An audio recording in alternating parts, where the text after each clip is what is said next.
여러분 안녕하세요. 영어제국의 영재쌤 인사드립니다. 오늘은 수능 특강 영어 독해 연습 3강 3번을 보도록 하겠습니다.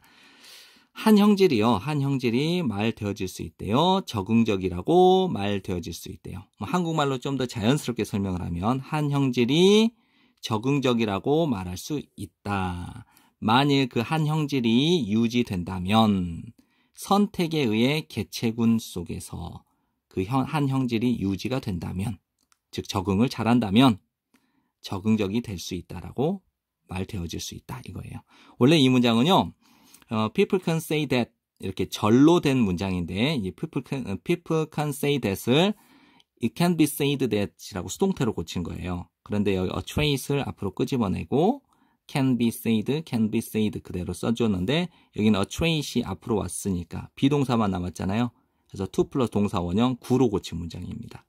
됐죠? 그래서 한 형질이 적응적이라고 말할 수 있다, 말 되어질 수 있다. 만일 그 형질이 선택에 의해 개체군 속에서 유지가 된다면, 즉 적응을 한다면 적응적이라고 말할 수 있대요. 우리는 이거는 표현할 수 있다라고 보세요. 그 문제를 좀 더 명확하게 그 문제를 표현할 수 있다. 그 문제를 좀 더 명확하게 둘 수 있다. 이렇지만 우리는 더 정확하게 그 문제를 표현할 수 있습니다. 대절 전체라고 말함으로써 또 다른 형질이 비적응적이다 혹은 즉 비정상적이다 라고 말함으로써요. 만일 또 다른 그 형질이 감소를 시키면요, 그 개체군의 적응도를요 지속적으로 드러내주는 그 또 다른 그 형질을 지속적으로 드러내주는 개체군의 적응도를 감소시키게 된다면, 됐죠? 개체군의 적응도를 감소시켜버리면 개체가 자꾸 줄어들잖아요. 그러니까 적응을 못한다라고 볼 수 있겠죠? 비정상적이라고 볼 수 있잖아요. 어떤 하에서 상황적 그러니까 환경적 상황 속에서요. 하에서. 그 환경적 상황이 어떤 상황이냐? 평범한, 통상적인. 그 종에게는 통상적인 환경적 상황 하에서 그 또 다른 형질을 끊임없이 지속적으로 드러내주는 개체군의 그 개체의 적응도를 그 또 다른 형질이 감소를 시키게 되면, 그 또 다른 형질은 비적응적이고 즉 비정상적이라고 말함으로써 그 문제를 좀 더 명확하게 설명할 수 있다. 그러면 이걸 요약을 해볼게요. 1번 지문은 잘 적응을 하면, 그 개체군에서 잘 유지가 되면 얘는 적응을 잘하는 거야. 그런데 개체군의 적응도가 감소가 되면 이 형질은 어떤 형질이에요? 잘 적응을 못하는구나, 그리고 비정상적이구나 라고 말할 수 있대요. 이 2번의 지문을 또 다시 말해보면요, 이렇게도 표현할 수 있다는 거예요. 일탈적인 반응들, 비정상적인 환경 속에서 일탈적인 반응들은 뭐뭐가 아닐 수도 있어요. 비적응적이 아닐 수도 있대요. 이 말이 어렵죠? 여기 한국어 한번 보세요. 비정상적인 환경에서 일탈적인 반응은 비적응적이 아닐 것이다. 그러니까 강한 부정을 나타내서 강한 긍정을, 이중 부정을 나타내서 강한 긍정을 나타내는 거예요. 비적응적이 아닐 것이다는 적응적이다 이 말이에요. 매우 적응적이다 이 말입니다. 그래서 비정상적인 환경에서 일탈적인 반응이라는 것은, 만약에 멸종위기의 환경에 딱 처했어요. 그럼 이건 비정상적이잖아요. 제가 살아가는 환경과 정반대 비정상적인 환경에서 만약에 일탈적인 반응을 보이지 않고 적응을 해버리면, 멸종위기라고 하는 이 비정상적인 환경에 만약에 적응을 해버리면 멸종을 해버리는 거예요. 그러니까 멸종이라고 하는 이 비정상적인 환경에서 일탈을 해야 될 거 아니에요. 벗어나려고 하는 반응이 있어야 비적응적이 아닌 것, 즉 적응적인 것이라 이 말입니다. 됐죠? 그래서 비정상적인 환경에서의 일탈적인 반응은 비적응적인 것이 아닐 수도 있다 이거예요.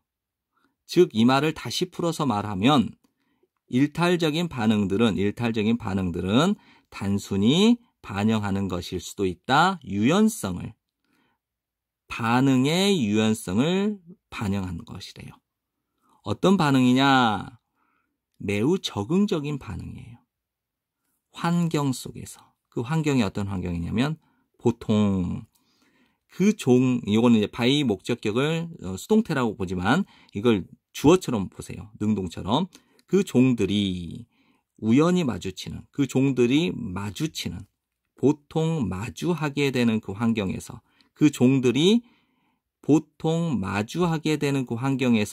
매우 적응적인 반응의 유연성을 반영하는 것일 수도 있습니다. 이거예요.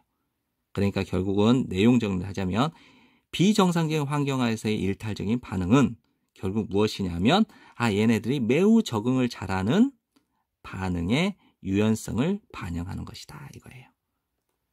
이거 여러 번 보셔야 됩니다.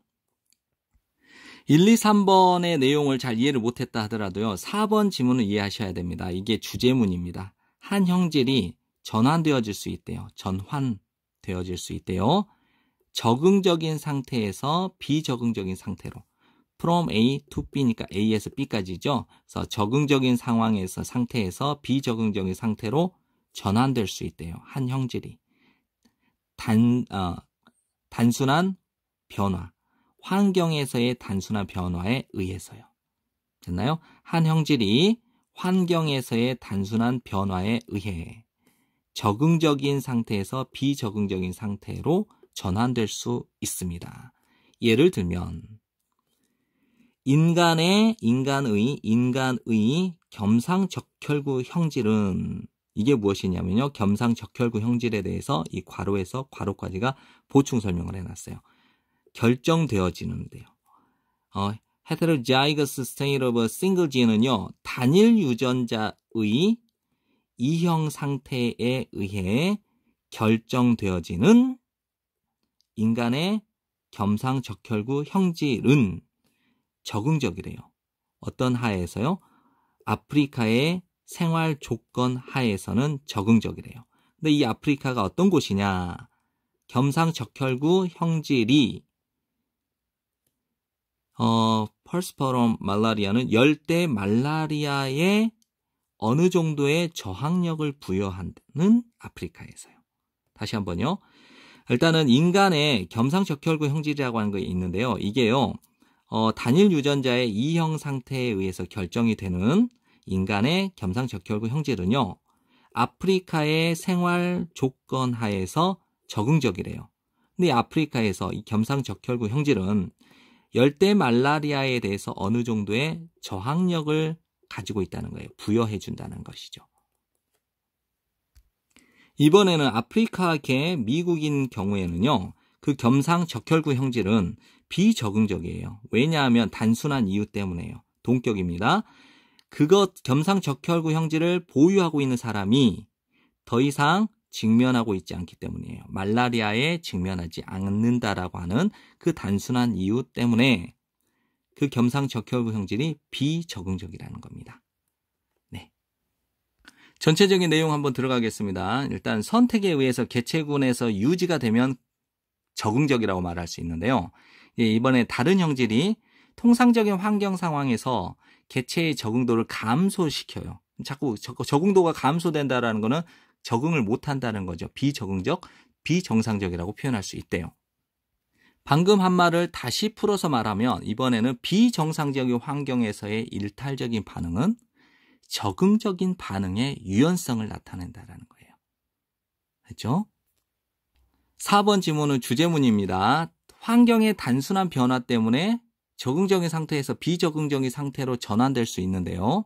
그 예가 무엇이냐? 겸상적혈구 형질입니다. 그래서 이 겸상적혈구 형질은 아프리카에서 적응적입니다. 그 이유는 열대 말라리아에 대해서는 저항력이 있어요. 이 겸상적혈구 형질을 가지고 있는 것이요. 아프리카에서는 저항력을 부여하기 때문에 적응적인데요. 이 겸상적혈구 형질을 가지고 있는 아프리카계 미국인의 경우를 보면요. 실제적으로 열대 말라리아를 접할 기회가 없기 때문에 비적응적이라는 것입니다. 되셨죠? 이 내용이 생각보다 어려운데요. 이제 그냥 대충 보시면 쉽습니다. 그런데 꼼꼼하게 보시면 어렵습니다. 그래서 마지막 정리를 하자면 겸상적혈구 형질이 열대 말라리아에 대한 저항력을 부여하는 아프리카에서는 적응적인 특성을 가지고 있어요. 그런데 열대 말라리아에 걸릴 가능성이 없는 아프리카계 미국인의 경우에는요, 비적응적이라는 겁니다. 그래서 여기에서 결론은 형질의 적응적 또는 비적응적 상태는 환경에 따라서 아프리카냐 아니면 미국이냐 이렇게 환경에 따라서 달라질 수 있다라고 하는 것을 말하는 내용입니다. 네, 지금까지 강의 듣는다고 고생 많으셨고요. 네, 지금까지 긴 시간 시청해 주셔서 감사합니다.